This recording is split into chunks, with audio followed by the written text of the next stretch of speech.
All right, good morning, everybody, and welcome to our webinar on the topic of advertising in times of fear, anxiety, and anger. Let me pull up the share screen here. It'll take just a second.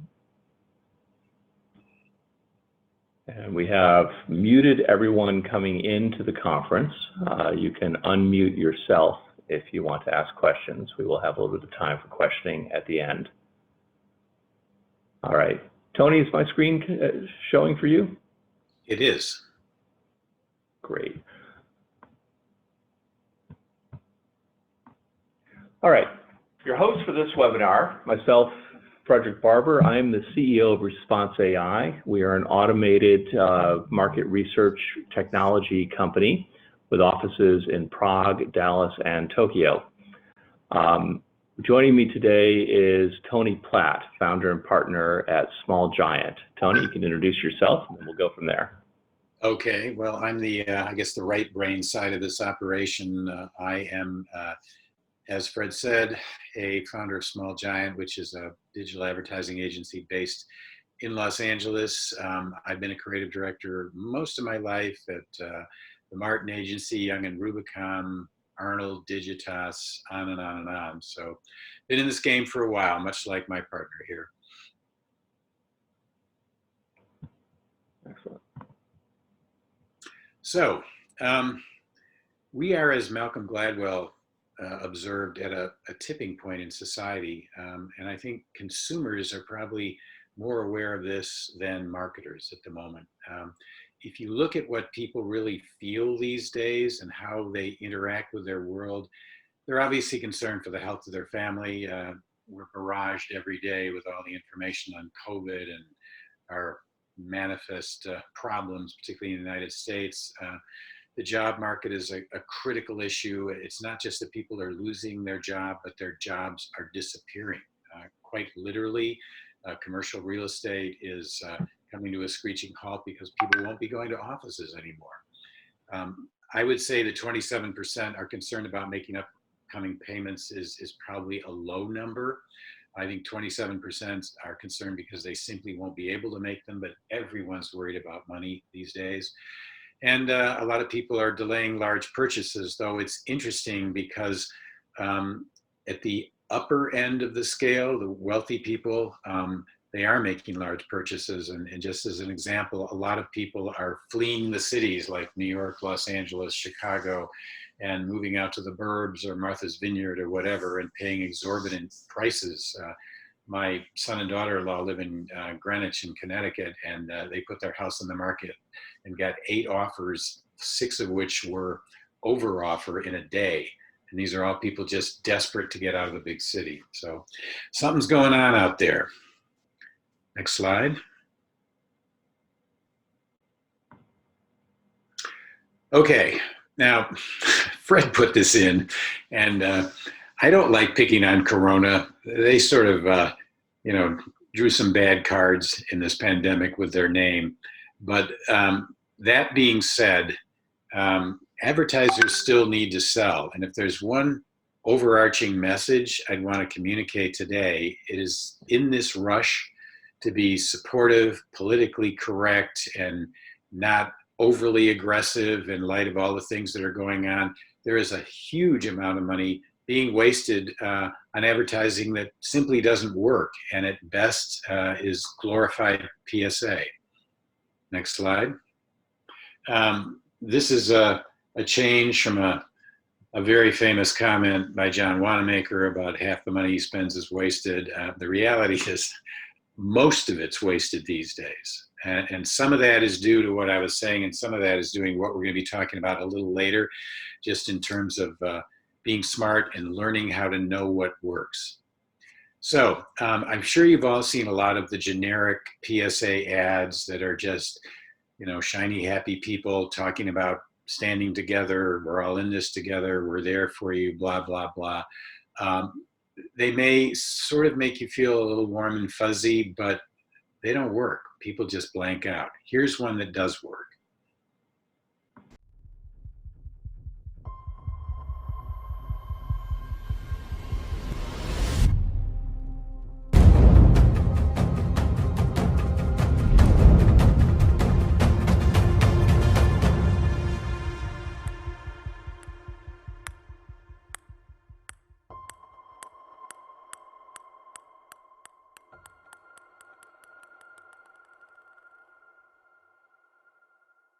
Now, again, that was an ad from the state of Ohio with a modest budget. And why does that work? Because it follows the real rules of advertising: engage, inform, and motivate. What's changed for a lot of advertisers, it's engage, inform, motivate, but above all, don't try and offend. And I think people lean over too far in that way. So this ad works because it's visual, it's memorable, it's very simple. Okay, let's look at something else. Okay, this is a little personal for me. USAA, one of many insurance companies, actually one of the better ones because they serve the military and all the rest of it. Most people know it. They have a history of very strong service advertising. And they tend to do fairly generic advertising that speaks to their people and just talks about being there. They became very tone deaf when things started to change, because what was really happening out there is actuarial changes or actuarial tables for insurance companies, particularly on driving, have changed dramatically because nobody's in their car anymore. So a lot of them, like State Farm, Allstate, and the rest, were running ads basically saying, we're going to start giving money back to you. For reasons best known to them, USAA was not one of them. So hit the ad here. In nearly 100 years serving the military community, we've seen you go through tough times. And every time, you've shown us you're much tougher. Your heart, courage, and commitment has always inspired us. And now it's no different. So we're here with financial strength, stability, and experience you can depend on. And the online tools you need. Because you have always set the highest standard. And reaching that standard is what we're made for. The basic message is, we're there for you. We've always been there for you. We'll always be there for you. But in fact, nobody wants to hear that message when other people are getting checks. So there was actually quite a lot of blowback at USAA. So they had to throw together a very quick ad. I think we've got it here, Fred, kind of addressing what everybody else was doing. USAA was made for right now. Right now is a time for action. So for a second time, we're giving members a credit on their auto insurance because it's the right thing to do. We're also giving payment relief options to eligible members so they can take care of things like groceries before they worry about their insurance or credit card bills. Right now is a time to take care of what matters most, like we've done together so many times before. Discover all the ways we're helping members at usaa.com/coronavirus. The point to make here is that they probably spent 6 times as much money on the first ad as the second ad, because the second ad was all just kind of existing footage they slapped together. But they had to respond. Too late, but they responded. So some advertisers are forced to do that. Let's move on. Okay. I hope we can get the sound on this one. Fred, just click it and it'll sort of speak for itself.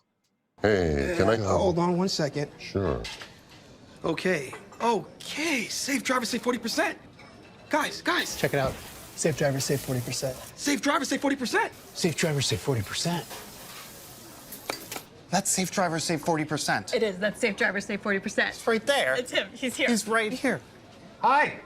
Hi. Hey. That's totally him. That's him. That's totally the guy. Safe drivers do save 40%. Click or call for a quote today. You know, the crazy thing about that ad is they've been running that all summer, you know, showing people without masks walking into a burger joint, sitting at crowded tables. But then this one is even better. This one is, yes.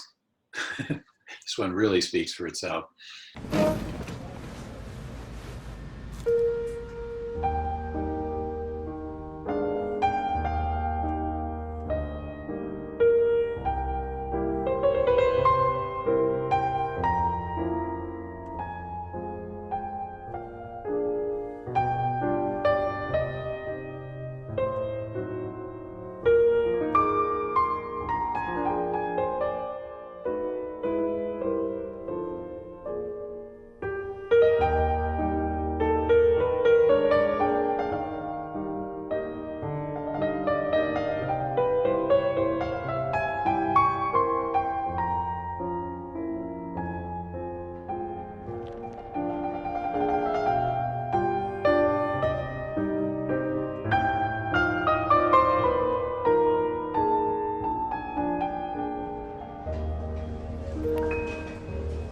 This was an ad run in the UK, which the Advertising Standards Board actually removed for stunningly obvious reasons, with all those people licking their fingers and spreading germs around everywhere. The point on, this is a big advertiser, Kentucky Fried Chicken, that just totally missed the boat, just like Allstate missed the boat. In Allstate's case, they just kept running an ad that should have been killed the minute the mask issues moved to the forefront, but there you go. So very big advertisers making very large mistakes. Let's move on. I feel sorry for Chopin for having his music used in that KFC ad. I don't think Chopin would have recognized it in that particular track. Okay, so here are the basics. And again, I apologize that this advertising didn't work out all that well, but I would say most of you already know when you see these ads that there's something instinctively wrong when they do this kind of stuff. But the lesson here is, on the good side, the people who try to do well, don't default to a PSA. Don't be like Buick or somebody that promises to be there for you and all the rest of it and forgets to sell a car. Be genuine. Use the hypocrisy test. I know some of the big banks like JP Morgan and the rest of them are running these, we're all in this together, we're all the same stuff, and people are just rolling their eyes. And that's, leads to the third point. This is a complete genre of advertising now, the we're here for you genre. And, one of the tests of advertising is if it's good, you know who it is, even without seeing the title card at the end telling you it's Allstate or Geico or whatever. You could interchange all these ads and they would all be the same and they make no impact whatsoever. Point 4 is kind of speaking to the information that Fred had teed up earlier and we talked about, and that is, this is what people want now, and the new normal is about information they can use, practical information that helps them lead their lives, recognizes that the world has changed without being despairing about it, but recognizing the difference and being compassionate. Yes, we're selling. Some of the cues can be gentle and careful. And if you talk about example, do we have any more TV running on this, or is this my last slide, Fred? We're going to show the Budweiser ads in a little bit. Okay, good. The good and the bad. There are a couple of examples here of ads that do a wonderful job of speaking to these things. And then the last point, which I learned as a copywriter, and people seem to have forgotten, is the most important thing about advertising. Don't be boring. Don't be boring. Be strong visually, have a simple, clear message, engage, inform, motivate. Rules haven't changed. Okay? So let's talk about what the research has to bring to bear on this challenge as advertisers try to get it right.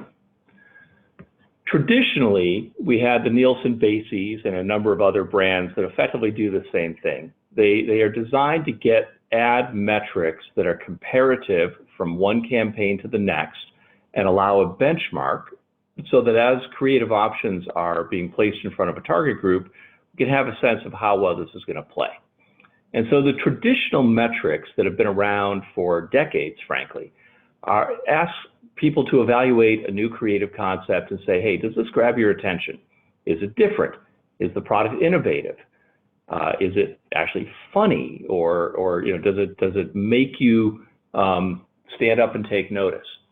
Is the message clear? Do you understand it? Is it concise? Do you believe it? Are the product claims credible? Is this brand able to say what they're saying about their product?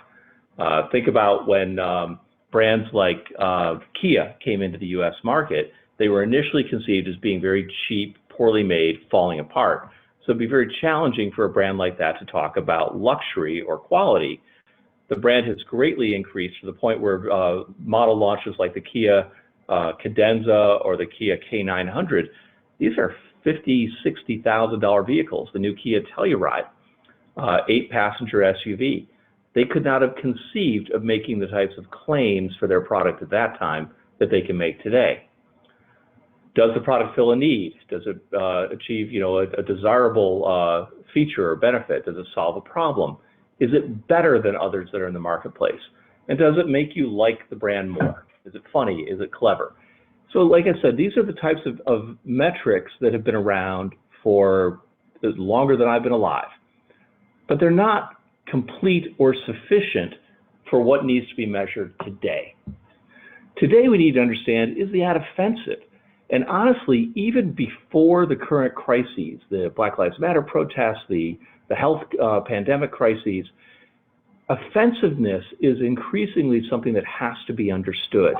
We did an ad test a year or so ago with a creative. It was about, every wish comes true, and the creative involved a genie coming out of a bottle that actually we were able to assess was offensive to us as a cultural appropriation technique.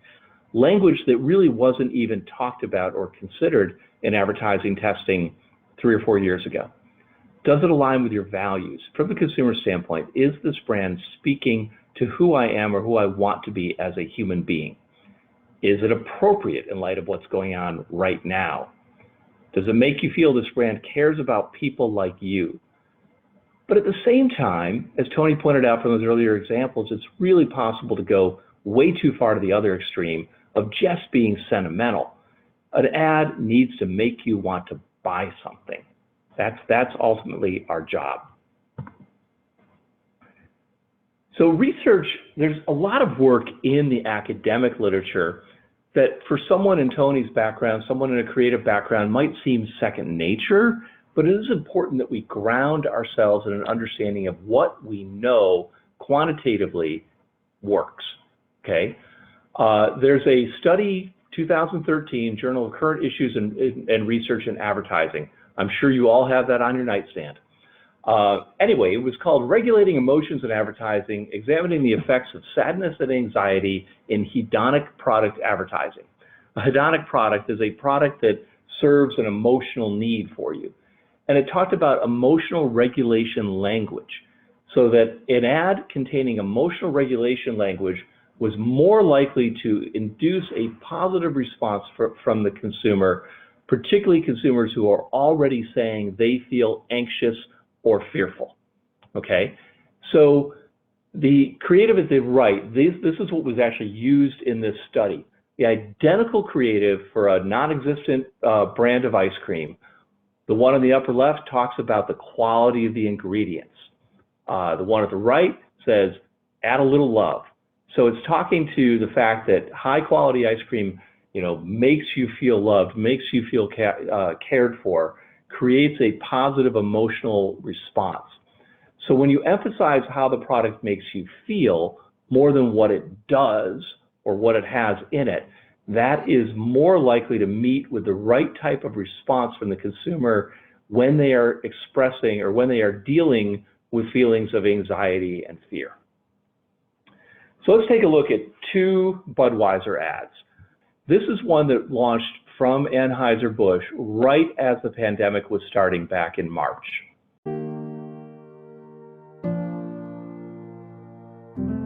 This Bud's for the Blues, the Reds, and the Warriors. This Bud's for the Magic, the Athletics, the Giants, and the Jazz. This Bud's for the Trailblazers, the Braves, the Yankees, and the Angels. This Bud's for the home team.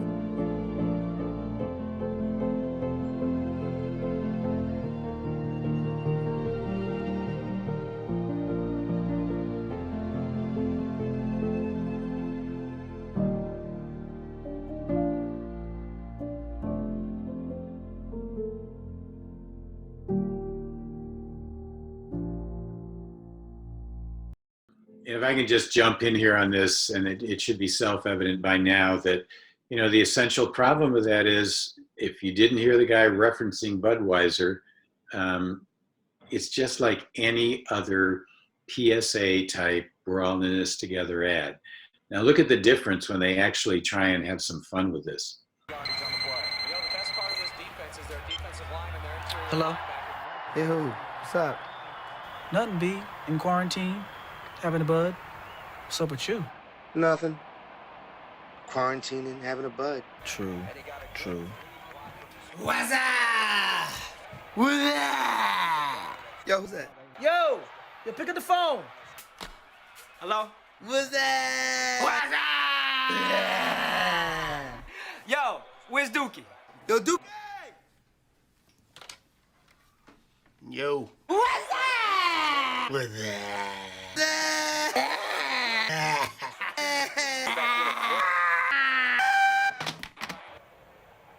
So you okay, B? I'm good, B. Just quarantining, having a bud. Thanks for checking in. You know, the incredible thing, that actually, I believe, was a 1996 ad, the exact same creative, and all they did was change the voice to say, in quarantine.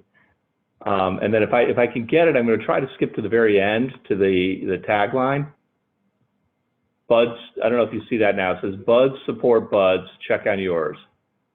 Yeah, so I mean, that's really a perfect kind of ad because it's selling beer. Everybody's drinking a beer and engaging the way people do, but they're doing it the new way. And it's, you know, as Fred said, it was just, let's recycle something. There's a famous ad back in the day, and now it works better than ever. Very famous. I mean, people had cords on their telephones. Yep. Okay. Yeah. So the cool thing is we were able to do some research on this particular content. So we developed what we call the Response AI Ad Index. And what we did is we took the traditional metrics that you'll find in something like the Nielsen-Basie survey about effectiveness. Does this ad communicate the product benefits, do something different? Is it clever or funny? You know, is it informative? Do you believe it? Is it credible? But then we added a second dimension around appropriateness. Does this ad speak to people, you and people like you? Is it appropriately tuned to the current environment? Does it actually go too far? And so we built a series of metrics around this so that we can put an ad on two scales. And the Budweiser Stadium ad scored really high on appropriateness, but pretty low on effectiveness. And there's some other ones like this. At the opposite end, Hyundai. You might recall during the Super Bowl, they had the ad they launched. There was the people on the streets of Boston, you know, with a smart pack, with a thick Boston accent about how the car can park itself. Running that during the pandemic with people on a crowded street in Boston, outside of a coffee shop, shouting out to their neighbors, completely inappropriate, even though it's a really cool ad. It was a great ad in February, horrible ad today. So what we're able to do with the ad index is score creative on both of those dimensions. And we've benchmarked this across 12 national campaigns that have run the last few months. CPG, automotive, financial services, retail. We did a pizza ad that was pretty good for Little Caesars. So we have benchmarked metrics and the ability to take a piece of creative in development and quickly run it through and show you exactly how it places on this grid versus the benchmarked content. What we get out of this is a set of metrics delivered quickly and efficiently. Ad impression, ad credibility, motivation, and reflection. So the Budweiser One Team ad greatly reflected the COVID-19 pandemic, whereas Hyundai's meter reader ad ignored it. At the same time, the Budweiser One Team spot didn't make you want to go buy any beer. So it was appropriate, but not effective. And obviously you want to be high on both. Macy's actually launched a national campaign for a spring fashion event about 3 days before they closed their stores. And I'm sure that budget was already committed. But you know, in some ways you feel sorry for some of these brands for the hand they were dealt. All right, just finishing up here, how our service works. This is our pitch, okay? We have the ability for anyone who has creative you want to test to create an account at projects.response-ai.com where you can define a target audience, be either nationally representative or you can narrow it down to states or other geography, demographic groups, male-female split, age, income, or product usage. Maybe you want to test an automotive ad for pickup trucks among people who own pickup trucks. Okay, we can make sure we get to that specific target group. Upload the creative. It can be either an animatic or finished work, and we can get you the results as fast as 2 or 3 days, benchmarked to the norms. For running up to 3 ads, 100 interviews, nationally representative, $1,495. If you want a larger sample, more ads, or more focused target group, the cost then goes up accordingly. But the idea here is to allow advertisers in today's world to take content and make sure that it's appropriately benchmarked to be both effective for selling a product and appropriately tuned to the mood of the marketplace. All right, so we hope what we've given you today is a sense of both what's going on in terms of best practices in creative design, showing those good and bad examples. We'll send out to anybody who registered for this, we'll send you a copy of the deck along with links to the YouTube versions of all these ads. If there's any questions here, please feel free to unmute yourself, Ben or Renee or anybody who, if you want to pipe in with any questions. Otherwise, we will call it a day here. All right, everybody, you've got our emails there. Please feel free to pop us a note, and thank you for joining us today.